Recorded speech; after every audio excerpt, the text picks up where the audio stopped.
Hello friends, welcome to another video. You guys know from the title of this video already, I'm basically showing you a everyday makeup routine or go-to makeup routine, or like what I go to when I want to make sure my makeup looks good. The general idea for this, for those of you who follow along on my channel, is that you'll know I have moved in the last week and a half, and as part of that I was packing up. Ooh, I feel like this is too bright. Sorry, just figuring out lighting and stuff.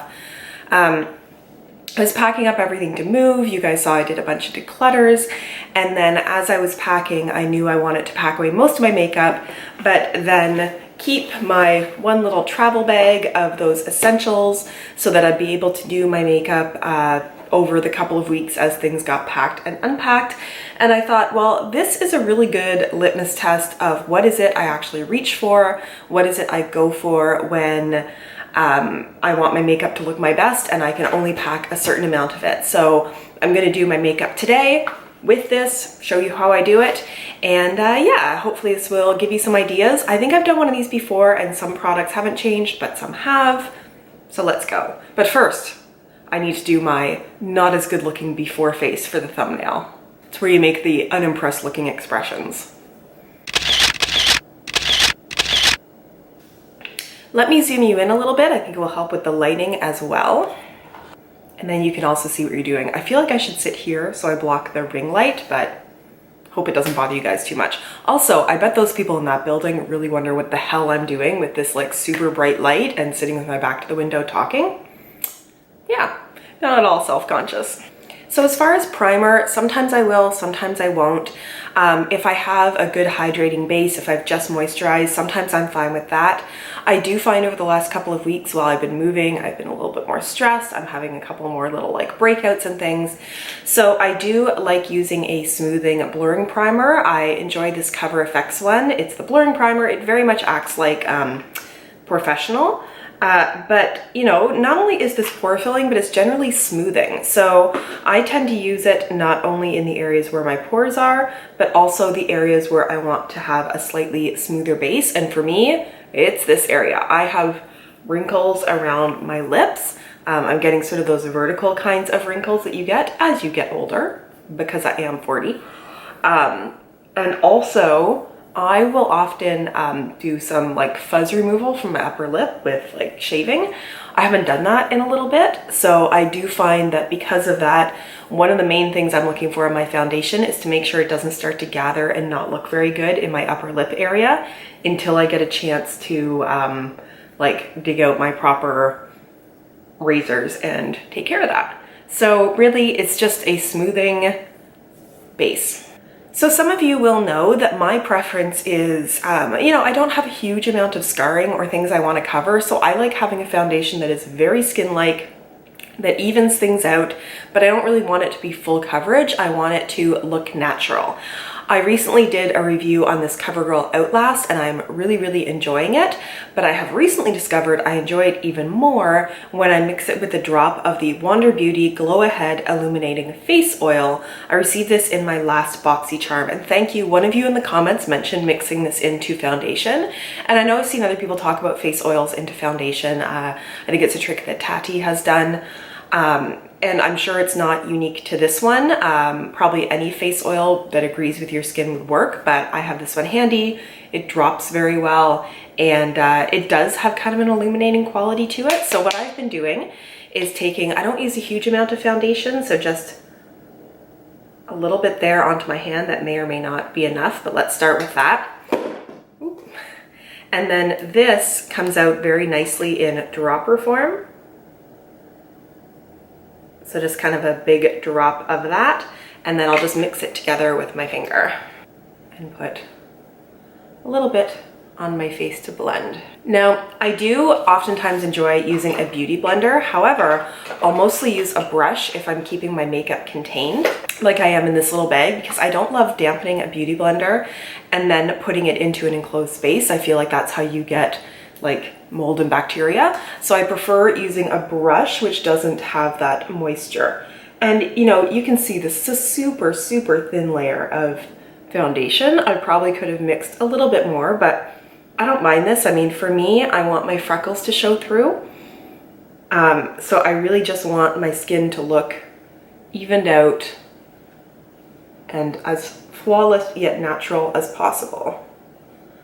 And what I'll often do is concentrate the foundation towards the center of my face. So my forehead, I mostly blend it there and then sort of feather it out a bit so it looks most natural, because I find it can gather around the hairline if you do it thickly there. And then again, I'll sort of make sure I'm focused on keeping my base the most flawless and built up in the middle, and then sort of out from there. So again, looking natural is what I do, or try. I don't have a huge number of concealer options. I don't know why, I just don't. So I've been using this erase paste from Benefit. It's not necessarily the best, but it works pretty well, and I just go in with kind of a light hand. And pretty much I'll put it under my eyes to lighten up some dark circles. I'm not one of those people who cares. I mean, I don't have super dark circles under my eyes, but I'm also not someone who wants it to be like blanked out. I don't mind, like, people have bags under their eyes. It's just part of being a human. But the other place I will put a little bit of this is I find I get redness around my nose and sort of down here. So I'll add a little bit of that. And one of the things I should mention about adding the face oil into the foundation, it also keeps it looking very hydrated and keeps it from kind of gathering and bunching around my lips. So now that we have the liquid and cream products down, I'm going to set my face. I'm doing that with the Pretty Vulgar powder. It's not necessarily my favorite powder, but it's the loose powder that I have right now that I have an actual full size of and not a little sample size. So I kind of work through this on my everyday kind of looks, and then maybe I'll bring out like the Ciate one that's more luminizing if I really want to for a special occasion, but this is kind of my go-to right now because it is what I have. And I just bounce that around and then blend. I don't use a huge amount. I kind of go in there and then tap off a lot of it and then kind of move it around. And one thing I did not do that I just should have done right now is I usually also put down a base on my eyes before I do this powdering step. Now I haven't really powdered my eyelids, so I can still go in. And I just use a little bit of soft ochre paint pot.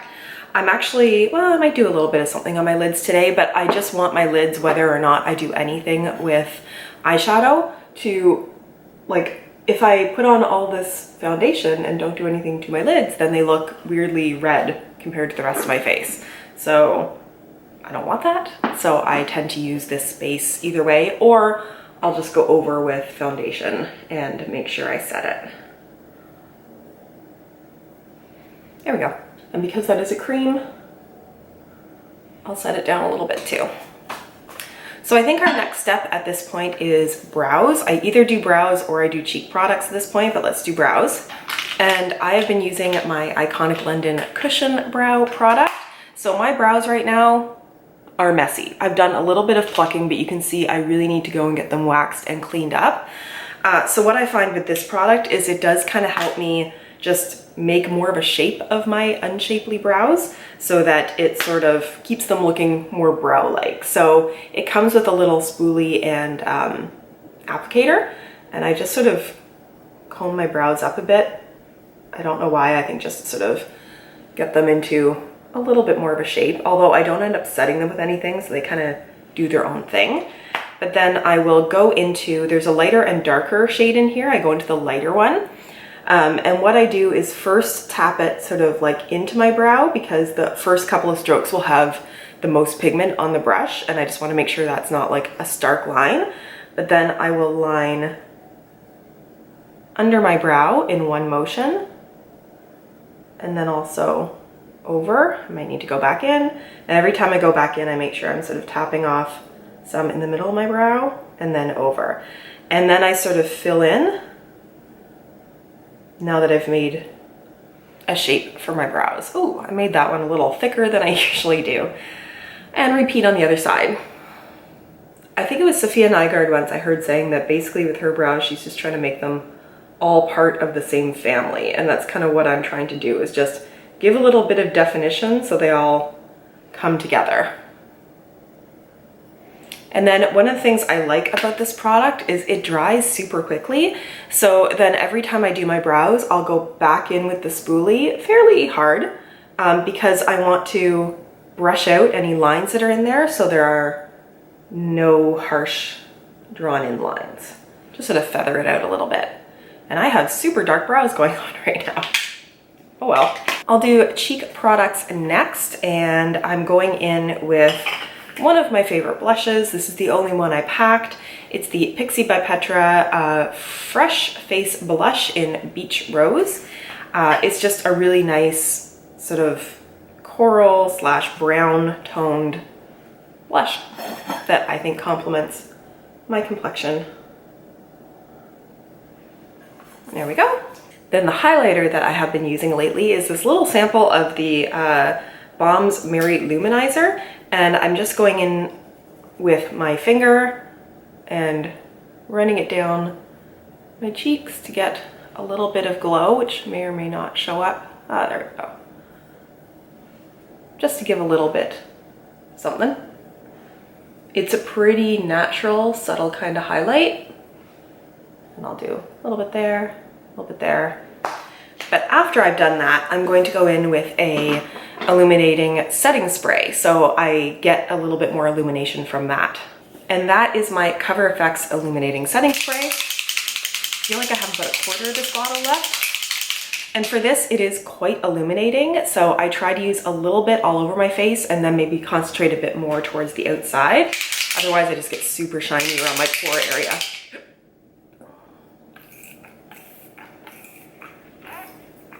But this just nicely flattens everything down. There's two sort of things that happen with setting sprays. Is either it helps your makeup extend its wear, which I'm not sure that this one does. I guess I should say three things. Either extended wear changes the nature of your foundation, so either makes it more dewy or makes it more matte. This one, it does have the finest micro shimmer you will ever see in it, but also it provides a dewiness.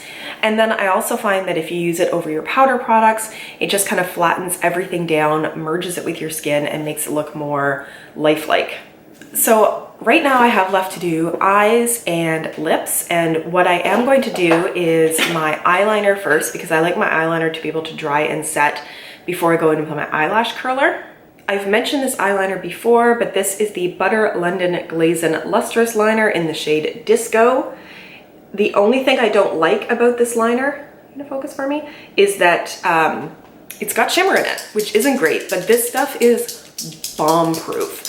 It's not gonna smudge, it's not gonna flake. If you fall asleep when you're wearing this, all you will find is that when it starts to come off, it balls up when it comes off, but it like hangs in there. So after I finish with this eyeliner, I'm going to see if they have the same formula in one without shimmer in it, because if I am going somewhere and I think I might be sweaty or I might get rained on or something like that, this is my go-to because it will not fail you.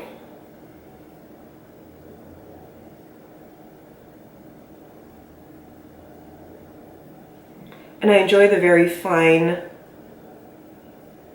applicator it has. Now for me, I don't try to draw on with the very tip. I just lay this against my lash line in more of like a stamping motion.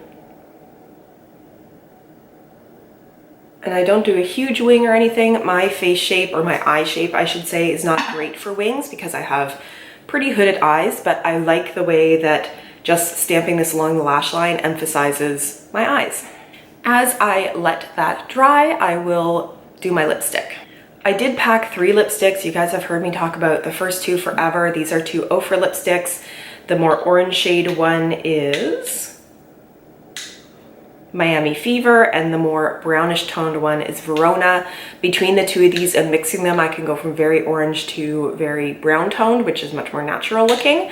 But what I think I will use today is my Mellow Cosmetics lipstick in Posh. This is just a neutral nude kind of look. It can make me look maybe a little dead sometimes, but I can also put a gloss on top and help out with that. But it has the best formula of being opaque and creamy, but somehow still stiff enough that you don't worry about it moving around. And it does last a long time for a bullet cream lipstick. I think at this point my eyeliner has set, and Honestly, in my day-to-day, I don't tend to use eyeshadow. I didn't even pack any with me, but if I want a little something something, I can go back to this highlighter, the Mary Luminizer, and just tap some of that on my lid. Just give a nice little glow, very subtle, very professional looking still, but just pretty. Now, I decluttered 95% of my mascaras, so the one that I actually packed was the Tarte Maneater. However, the one that I am enjoying more right now, I just did a review on. It's the Tarte Big Ego. Much more fluttery, natural, lengthening, makes my lashes look super full. I just really like it. And if you haven't seen the review for that, it's the previous video on my channel. I don't need to go in with a huge amount of makeup today. If you're wondering what this get ready with me is getting me ready for, it's like 8:15 right now in the morning.